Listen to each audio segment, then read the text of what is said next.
जाते हैं और परीक्षित महाराज को राजा बना देते हैं। 15 साल के आयु में परीक्षित महाराज राजा होते हैं और 40 साल तक पूरे पृथ्वी के प्रशासन के एक भी पाप उनके शासन में नहीं पाया जाता है। एक दिन जब पूरे पृथ्वी का भ्रमण कर रहे थे, सब कुछ ठीक चल रहा था, तो उन्होंने देखा एक गाय, अबला गाय जो है, कमजोर गाय जो है वहां पे उपस्थित थी और वो गाय जो है रो रही है और एक बैल था, वो बैल जो है उस गाय को कह रहा था चिंता मत करो देवी, चिंता मत करो। वो बैल खुद उसके पांव, उसके 3 पांव जो थे घायल थे और एक पांव ठीक था।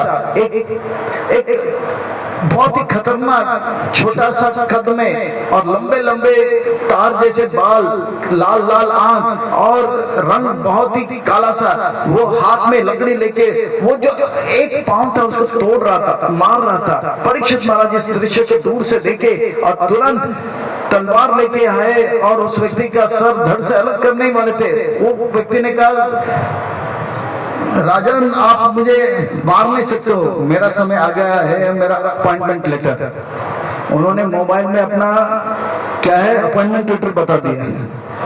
परीक्षित महाराज को पता लगे ये कौन है ये व्यक्ति, ये था कली। कली जो है वो बैल के 3रा पांव को तोड़ रहा था, वो था सत्य। वो बैल जो था धर्म का मूर्तिमान स्वरूप, धर्म जो है बैल के रूप में वहां पे उपस्थित था और उसके 4 पांव जो है वो क्या है, सत्य, तपस्या, शौच और दया। दया सतयुग में था, सतयुग में दया, तपस्या, शौच और सत्य चारों के 4 स्तंभ थे। त्रेता युग में दया जो है कम हो गया तो तपस्या रहा, शौच रहा और सत्य रहा। और त्रेता जाने के बाद तपस्या भी चला गया, रह गया शौच और सत्य। और द्वापर में शौच भी गया और क्या रह गया, सत्य। उस सत्य को तोड़ने में लगा। आप देख सकते हैं अपने अपने घर में मोबाइल में आ जाता है रम्मी खेलो, क्रिकेट में भी क्या हो जाता है, दांव लगाते हैं, हाँ या ना। जुआ खेलने के लिए हमें प्रेरित किया जाता है ना, ये सब पाप है। तो सत्य के पांव को भी तोड़ने का प्रयास किया जा रहा है। अब परीक्षित महाराज ने कहा मेरे इस राज्य में आप रह नहीं सकते हो। बोला मेरे पास अपॉइंटमेंट लेटर है, आप मुझे भगा नहीं सकते हो। तो बोला अच्छा। परीक्षित बोला हाँ ये तो ठीक है। तो बोला ठीक है, आप उस स्थान पे रह सकते हो जहां पर ये 4 पाप होता रहेगा। कौन से 4 पाप? जहां पे मांसाहार होगा वहां पे आप रह सकते हो, जहां पे लोग जुआ खेलते होंगे वहां पे आप रह सकते हो, जहां पे लोग शराब पीते रहेंगे वहां पे आप रह सकते हो, जहां पे लोग अवैध संग करते होंगे वहां पे आप रह सकते हो। तो बोला ठीक है मैं जाता हूं। तो पूरा पृथ्वी घूम के गया। 5000 वर्ष पहले की बात है, शास्त्र प्रमाण है, इतिहास गवाह है। घूम के आया, फिर बोला अरे मैं पूरा पृथ्वी घूम के आया, आपके राज्य में एक ऐसा स्थान नहीं है जहां पे कोई मांसाहार करता हो, जहां पे जुआ खेलता हो, अवैध संग करता हो या नशा करता हो। एक पब नहीं था, एक क्लब नहीं था परीक्षित महाराज के शासन में।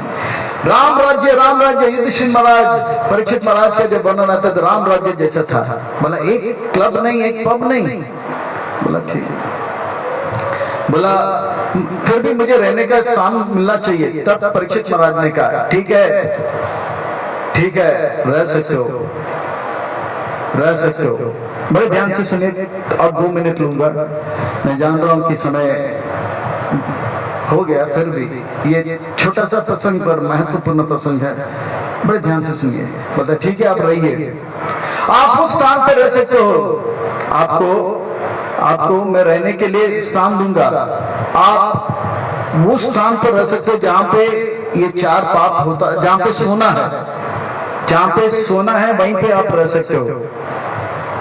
जहां पे क्या है, सोना यानी कि दौलत, पैसा हो, वहां पे आप रह सकते हो।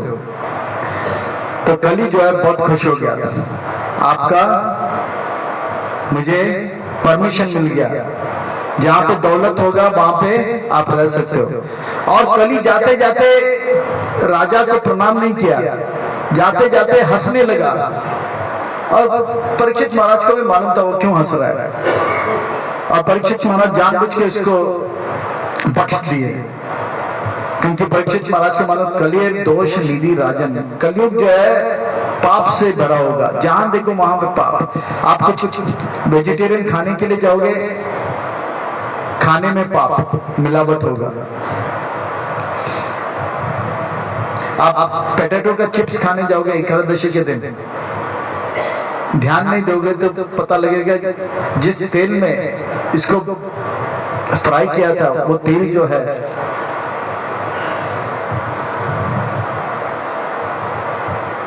आप लोग समझ गए। इस सभा में भागवत के व्यासासन से बोलने लायक नहीं है। उस प्रकार का आप देखोगे पानी में भी मिलावट, पृथ्वी में भी मिलावट, हवा में भी मिलावट, सब जगह पे मिलावट ही मिलावट। एक व्यक्ति इतना परेशान हो गया मिलावट से कि वो आत्महत्या करने के लिए दवाई के दुकान में जाके दवाई पॉइजन लेकर आया, और पॉइजन पी के रातों रात वो सोचा कि मर जाएगा। फिर सुबह उठा तो देखा वो जिंदा है, तो कोर्ट में जाके केस दिया, बोला मैंने पॉइजन खरीदा था दुकान में, पर पॉइजन में भी मिलावट, उस कंपनी के ऊपर केस करो। तो इतना मिलावट, मरना भी अगर चाहते तो पॉइजन से मर भी नहीं पाए, इतना मिलावट है। उस पॉइजन में सिरप मिला तो इस प्रकार से मिलावट ही मिलावट है।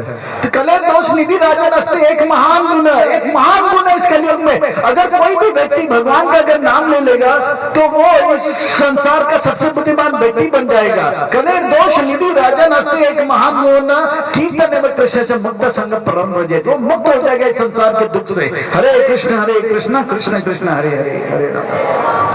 पर कली जो है हंसने लगा, पेट पकड़ पकड़ के हंसने लगा, लोटपोट होने लग गया, लोटपोट होने लगा, घूमने लगा, और बोला राजन ये आप ये समझते हो कि इस कलिकाल में हरिनाम लेगा, हरे कृष्ण महामंत्र जप करेगा, भूल जाओ भूल जाओ भूल जाओ, ये संभव नहीं है। मैं इतना पाप फैलाऊंगा, इतना व्यभिचार फैलाऊंगा, इतना जुआ और इतना पराय संग और इतना मैं मांसाहार और नशा फैला दूंगा कि लोग अगर जपमाला भी लेंगे, जपमाला भी करते करते यूट्यूब में गंदे तंदे तस्वीर देख के हरे कृष्णा करके माला को ज्ञान छोड़ेंगे और यूट्यूब में ही फंस जाएंगे। मैं इतना पाप फैलाऊंगा, मैं इतना पाप फैलाऊंगा। आप ये मत समझो कि इस कलयुग में हरिनाम कोई लेगा, इतना मैं नशा खोर बना दूंगा सबको, या व्यभिचार खोर बना दूंगा, या मांसाहार खोर बना दूंगा कि वो भगवान का नाम ही नहीं ले सकते हैं।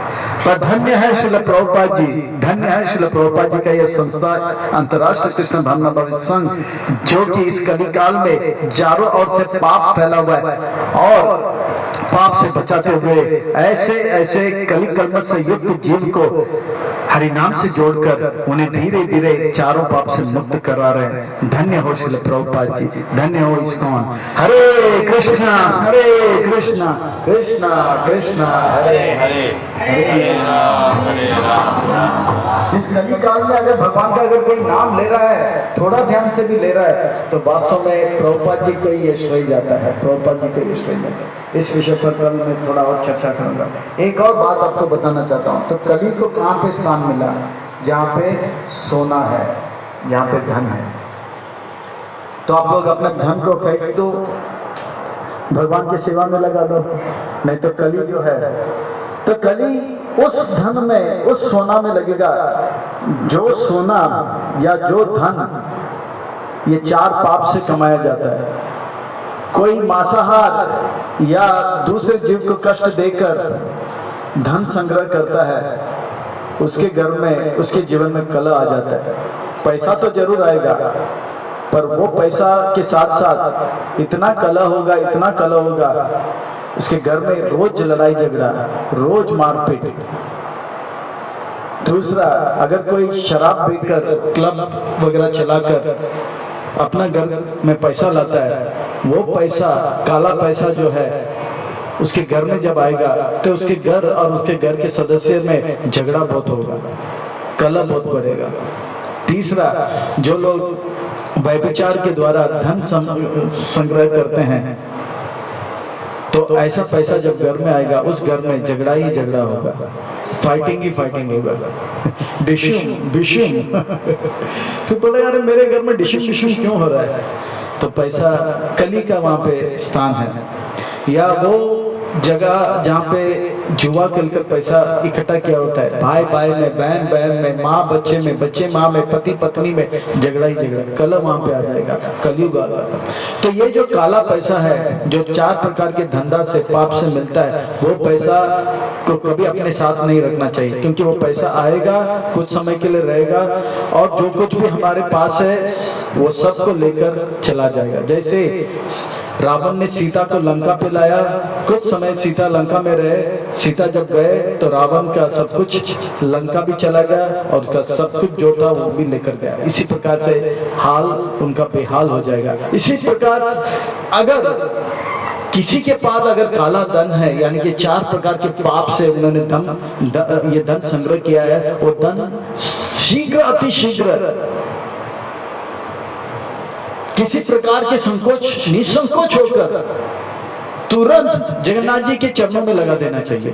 भक्तों को भी नहीं देना चाहिए। जो भक्त के पास वो पैसा आएगा उसके जीवन में कला आ जाएगा। ब्राह्मण भोज भी उस पैसे से नहीं करना चाहिए। वो ब्राह्मण भोज से जो ब्राह्मण या भक्त भोज करेंगे उसका दिमाग गंदी चीजों में लग जाएगा। वो पाप का पैसा तो कोई पचा नहीं पाएगा, केवल जगन्नाथ, केवल जगन्नाथ। तो वो पाप के पैसे प्रभुपाद जी कैसे केवल 2 चीज पे लगाया जा सकता है। एक है ग्रंथ छापने में और दूसरा है भगवान के मंदिर निर्माण में। डायरेक्ट मंदिर निर्माण में। वो भी नहीं कि वो मंदिर निर्माण से वो भक्तों के लिए कपड़े लाएं या उनके लिए प्रसाद लाए। अगर वो भक्त वो कपड़ा पहनेगा उस पैसे का तो उसका दिमाग चकराने लग जाएगा।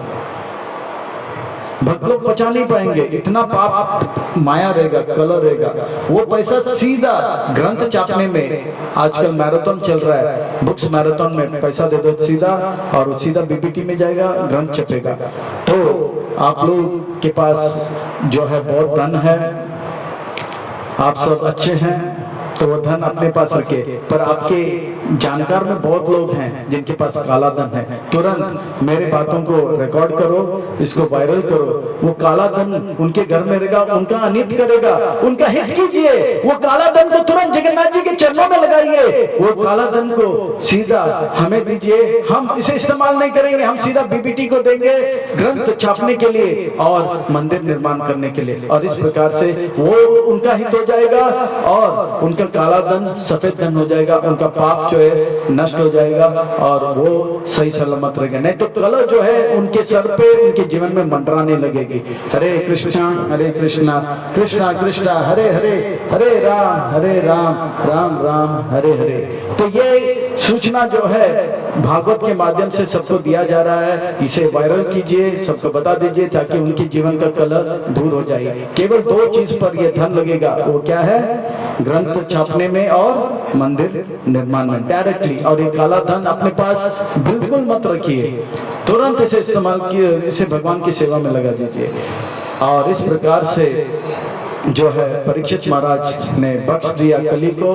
और उसी के कुछ दिनों के बाद परीक्षित महाराज जो है फिर से भ्रमण करते हैं। एक दिन प्यास लग जाता है, एक ऋषि के गले में मरा हुआ सर्प लगा देते हैं। उस ऋषि का बेटे को जब पता लगता है वो श्रापित करता है। वो बोलता है राजन आप इतने अहंकारी हो गए हो, आज से 7 दिन के बाद आपका मृत्यु होगा। और ये श्रवण करते ही भगवान का एक संकेत मानकर वो दंड कमंडल और लंगोट पहनकर गंगा के तट पर गए, अपने बेटे को राजा बना दिया और 7 दिन तक गंगा के तट पर वह भगवान का ध्यान लगाने में गए। और आगे क्या होगा हम कल श्रवण करेंगे। हरे कृष्ण।